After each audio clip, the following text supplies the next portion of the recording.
আল্লাহ পাক রব্বুল আলামিন বলেন, ইয়া আইয়ুহাল্লাযীনা আমানু, হে ঈমানদারগণ, ঈমান যারা এনেছো। ঈমান আনা মানে, আল ঈমান মানে কি? আল ঈমান মানে কি বলেন? স্বীকার করা। এতদিন কি মনে করেছেন? বিশ্বাস করা বলেন নেই? আজ থেকে কি বলবেন? স্বীকার করা।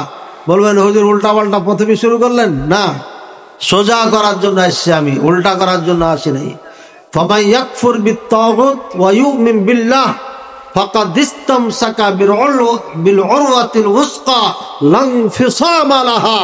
আল্লাহ পাক রব্বুল আলামিন বলছেন, যারা তাগুতকে অস্বীকার করলো আর আল্লাহকে স্বীকার করে নিল। এখানে অনুবাদ এটা, বুঝেছেন? ঈমান মানে কি? স্বীকৃতি প্রদান করা। বলে হুজুর বিশ্বাস করলে পরে সমস্যা কোথায়? সমস্যা আছে, দুটার মধ্যে পার্থক্য। আমাদের দেশে আওয়ামী লীগ বিএনপি আছে না নাই? বগুড়ার মাটিতে বিএনপি বেশি না আওয়ামী লীগ বেশি? বিএনপি বেশি। এই যে বাগমারা না কি গ্রামের নাম, প্রেসিডেন্ট জিয়াউর রহমান ওনার গ্রাম বাগবাড়ি, এখানে কিন্তু আমার মাহফিল হয়, আশপাশে অনেক মাহফিল হয়। তো এখানে যেহেতু ওনার বাড়ি, কাজে বগুড়ার মানুষ বিএনপি বেশি করেন। বর্তমান প্রধানমন্ত্রী কেটা? মাননীয় প্রধানমন্ত্রীর নাম কি? শেখ হাসিনা। বিএনপি যারা বড় বড় নেতা আছে তারা বলবে ওনাকে প্রধানমন্ত্রী হিসাবে বিশ্বাস করে, সবাই করে। এখন উনি প্রধানমন্ত্রীর কথার বিশ্বাস আছে না নাই?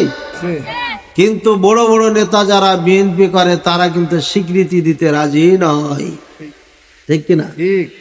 ওরা স্বীকার করতে রাজি না, বাধ্য হয়ে তাকে মেনে নিয়েছে প্রধানমন্ত্রী।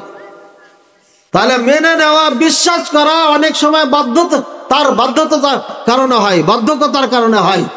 আর স্বীকৃতি প্রদান করা, এখানে যদি সব থেকে বড় নেতা এবং যারা মনে প্রাণে আওয়ামী লীগ করে ওকে যদি মাইক দিয়ে দেন, প্রধানমন্ত্রীর যখন নাম নিবে একদম অন্তরের অন্তরস্থল থেকে মহাব্বতের সাথে নাম নিয়ে বলবে এই বর্তমানে বাংলার জননেত্রী শেখ মুজিবুর রহমানের একমাত্র না, দুই কন্যা।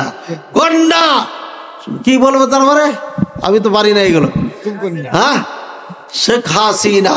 যা হোক, অনেক সুন্দর করে নাম দিয়ে, এটা হলো স্বীকৃতি দেওয়া, ঠিক আছে? স্বীকৃতি দেওয়া। স্বীকৃতি দেওয়ার মধ্যে যে আপনার ভাষা উঠে আসে, ওটা বিশ্বাসের সাথে একটু পার্থক্য আছে।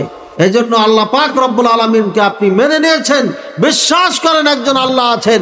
এ কথাটা হিন্দুরাও মানে, ইহুদিও মানে, খ্রিস্টান মানে, বৌদ্ধ মানে, পৃথিবীর সমস্ত জাতি মানে, কাউরি মধ্যে দ্বিমত নাই। আছে?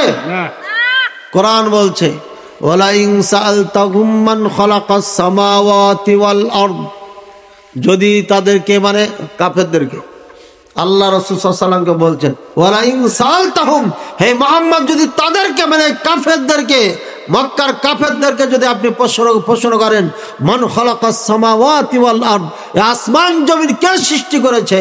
ওয়াসাখখারা শামসা ওয়াল কমার, এই সূর্য চন্দ্রকে কে সৃষ্টি করেছে, কে পরিচালনা করে? তাহলে তারা বলবে লা ইয়াকুলুন্নাল্লাহ, নিশ্চয় আল্লাহ। কারা বলবে? কারা বলবে ভাই? আরে মক্কার কাফেররা বলবে। আমার কথা বুঝেন না কি? বগুড়া মানুষ আমার ভাষা বুঝেন না নাকি? হ্যাঁ, তাহলে আপনারা কথা বলছেন না কেন? আরে এখনো উঠি না, এটা নতুন হয়ে আছে। আবার বলছি, কুল, হে মুহাম্মদ সাল্লাল্লাহু আলাইহি ওয়াসাল্লাম আপনি বলুন, মান ইয়ারযুকুকুম মিনাস সামাই ওয়াল আরদ, এই জমিন আর আসমান থেকে কে তোমাদেরকে রিজিক দেয়? কাদেরকে বলতে বলছে? আল্লাহ। কাদেরকে বলতে বলছেন? কাফেরদেরকে বলতে বলছেন। হে মুহাম্মদ তুমি মক্কার এই কাফেরদেরকে বলো, মান ইয়ারযুকুকুম মিনাস সামাই ওয়াল আরদ, আসমান আর জমিন থেকে কে এদেরকে রিজিক দেয়? আল্লাহ। আম্মা ইয়ামলিকুস সামআ ওয়াল আবসারা, এই সর্বশক্তির ক্ষমতার মালিক কেটা? এই দৃষ্টির মালিক কেটা? ওমা ইউখরিজুল হাইয়া মিনাল মাইয়িত, মৃত্যুকে জীবন দান করে কে? ওমা ইউখরিজুল মাইয়িতা মিনাল হাই, জীবিতকে মারে কে?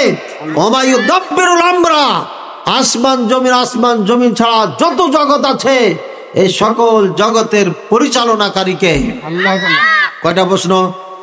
মোট 6টা প্রশ্ন করেছেন। এই 6টি প্রশ্ন আপনি কাফেরদেরকে বলেন। আবার বলছি, আসমান জমিন থেকে রেজেক দেয় কে? 1 নম্বর। 2 নম্বর শ্রবণ ক্ষমতার মালিককে।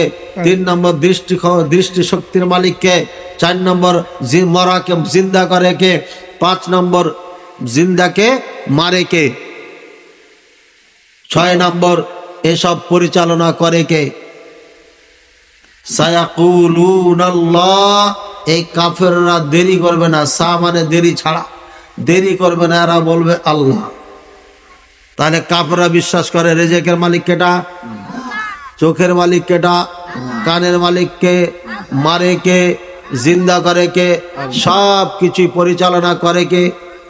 আল্লাহ। তাহলে ওরা জান্নাতে যাবে না জাহান্নামে যাবে? এই যে বাচ্চা বলছে জান্নাত, এখন এই মক্কার কাফের যারা, এরা জান্নাতে যাবে না জাহান্নামে? কেন জাহান্নামে যাবে? তারাও তো বিশ্বাস করে, বিশ্বাস করে মানে না, স্বীকৃতি দেয় না। মেনে নিয়েছে, সবাই আল্লাহকে মানে, কিন্তু স্বীকৃতি দেয় নাই। স্বীকৃতি দিলে পারে তাকে ওই হক আদায় করতে হবে। আর স্বীকৃতি হচ্ছে লা ইলাহা ইল্লাল্লাহ, আল্লাহ ছাড়া সত্য কোনো মাবুদ নাই, এ কথা বলে সমস্ত মূর্তিকে প্রত্যাখ্যান করতে হবে। ঠিক। নেতার পূজা প্রত্যাখ্যান করতে হবে। ঠিক। কোন বাবার সামনে মাথা ঝোঁকানো যাবে না, ঝোঁকাইলে আপনি শেষ হয়ে গেলেন, আপনার ইমান ধ্বংস হয়ে গেল।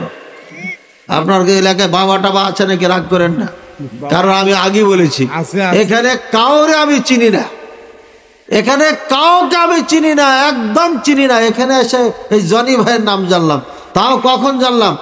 অনেক পরে জিজ্ঞাসা করলাম, আপনার নাম কি ভাই? উনি বললেন যে শেখ, আপনাকে আমি চিনি, বক্তব্য শুনি, এই জন্য আপনাকে নিয়ে এসছি আমি। কিন্তু উনি ডাইরেক্ট ফোন দেয় নাই, আর এক মাধ্যম দিয়ে, যার সাথে আমাদের মোটামুটি চলাফেরা আছে, যার তাও আমার বাড়ির টাঙ্গাইলে, বুঝছেন? এই জন্য আমি কাউকে টার্গেট করে কথা বলছি না, আল্লাহ সাক্ষী, একমাত্র আল্লাহর জন্য, আপনাদের উপকারের জন্য, যাতে আপনাদের উপকার হয় সেজন্য আমি কথা বলে যাব। এবং কোরআন সুন্নাহর আলোকে বলবো। আমার এখানে 10-12 জন ওলামায়ে কেরাম আমার সঙ্গে দেখা করেছেন, তারা এই মাহফিলে আছেন। সুতরাং এখানে ডানে বামে আচাপাচা করার কোনো সুযোগ নাই। তাহলে সবাই আল্লাহকে বিশ্বাস করে না? করে না। এই জন্য স্বীকৃতি দিতে হবে। কি দিতে হবে? স্বীকৃতি দিতে হবে, স্বীকার করতে হবে, অন্তরে বিশ্বাস করতে হবে, আর বাস্তবায়ন করতে হবে। তাহলে পরে আপনি মুমিন হবেন।